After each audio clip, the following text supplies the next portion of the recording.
হাদির খুনিকে আমাদের সামনে প্রকাশ্যে হাজির করা না পর্যন্ত আমরা ঘরে ফিরে যাব না। সরকারকে স্পষ্ট করে বলে দিতে চাই, 24 ঘন্টার ভিতরে উসমান হাদির খুনিকে বাংলাদেশের জনগণের সামনে উপস্থিত করতে হবে।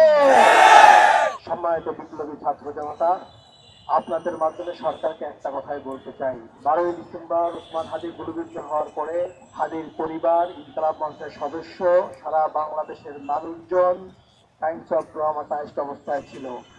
আমরা সেই শোক কাটিয়ে এখন রাজপথে আজকে প্রথম প্রোগ্রাম করলাম। আমি আপনাদের মাধ্যমে সরকারকে একটা কথাই বলতে চাই, যে হাদির জানাজায় লক্ষ লক্ষ যে বিপ্লবী ছাত্র জনতা অংশগ্রহণ করেছে, এইটা কোনো পরিকল্পিত অংশগ্রহণ ছিল না, কোনো ওয়েল অর্গানাইজ ছিল না।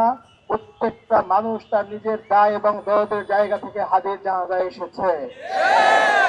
আমরা শহীদ পরিবার এবং ইনকিলাব মঞ্চের পক্ষ থেকে এই বাংলার আপামর জনসাধারণকে যদি আবার রাস্তায় নেমে আসতে বলি, আপনারা এই জনস্রোত রক্ষা করতে পারবেন না। সরকারকে স্পষ্ট করে বলে দিতে চাই, হাদির খুনিরা যেখানে আছে, যে এজেন্সির কাছে আছে, অথবা দেশের বাইরেও যদি চেয়ে থাকে, সরকারের ওই দেশের সরকারের সাথে সমঝোতা করে খুনিকে আমাদের সামনে হাজির করতেই হবে। 24 ঘন্টার ভিতরে উসমান হাদির খুনিকে বাংলাদেশের জনগণের সামনে উপস্থিত করতে হবে। প্রিয় বিপ্লবী ছাত্র জনতা, যদি 24 ঘন্টার ভিতরে খুনিকে আমাদের সামনে উপস্থাপন না করে, পরবর্তী প্রোগ্রামের জন্য আপনারা শপথ গ্রহণ করুন।